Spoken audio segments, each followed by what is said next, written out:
Thanks for coming out today. Thanks, Shiz, for inviting me to participate.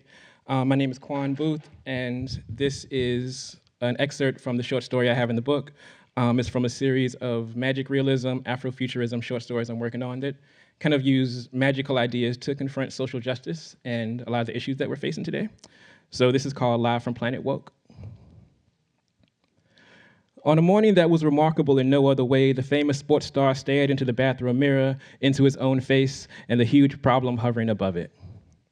A kinky revolution had sprouted atop his head as he slept. A tiny 2-inch afro now stood triumphantly after toppling his close-cropped Caesar like a corrupt regime. After breaking 2 sets of clippers and chipping his favorite shears, trying to rid himself of the stubborn scruff, he headed down to breakfast. The news was on. A young woman had been shot by police the night before, and there were protests happening all over the country. The famous sports star ignored the news like he always did, but had to call his wife's name loudly to draw her attention away from the big screen.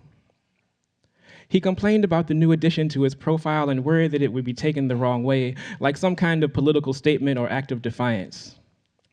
Indeed, this new face, with its black power coils, did resemble the pictures of the old activists he'd seen in the books his wife was always reading. Books with titles that promised of uprisings and critical examinations of things that the famous sports star had either taken for granted or never fully understood. His wife listened to his concerns and told him that he was overreacting, that it was probably just temporary. And besides, if some people were rattled by a little something like this, then those people needed to have their coattails pulled to the ways of the world that they were living in. The famous sports star trusted his wife and knew that she had a much better grasp on these things. So he sighed with heavy breath, pulled his jersey over his head with a bit more difficulty than usual, and headed out to practice. By the end of the month, this mini fro had blown out into a perfect 12-inch sphere, and a short beard and goatee had sprouted up to match. He'd begun to resemble some of the men on his father's side with their oak skin and drawers that stretched clear back to Mississippi, the ones that the God-fearing Catholics on his mother's side didn't like very much. Once his fro reached 2 feet in length, certain friends said that they were shocked and slightly dismayed that he decided to play the race card. At 3 feet, photos of the star and his new hairstyle were leaked to the media. Sports commentators and pundits denounced his actions and questioned his allegiances. By the time his afro topped 4 feet in circumference, the town where he'd grown up, which happened to have more churches per capita than any city in the United States, was torn in two. At the local pizza parlor where he used to work, someone painted a Hitler mustache on his portrait, right before someone else covered it in kisses. Someone else hung a mannequin with an afro from the oak tree in front of the house where he'd grown up.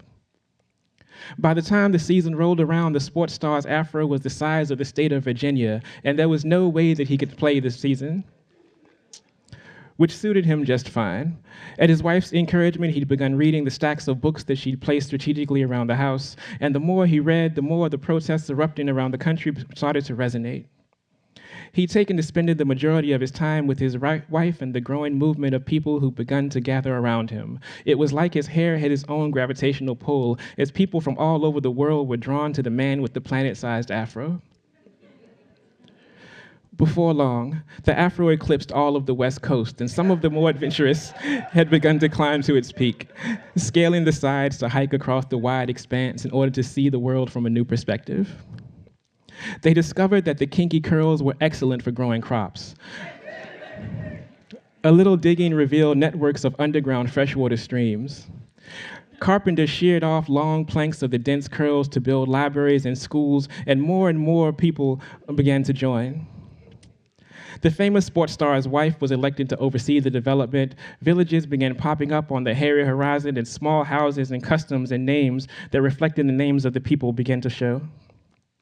At press conferences, when he was asked about the development community and what he was hoping to accomplish, the famous now former sports star said that he was just doing his part to create the world that we all wanted to see. "We're just trying to be our best selves," he said, staring right into the cameras and the flashing bulbs. "We believe that it's time to build a world where that can happen."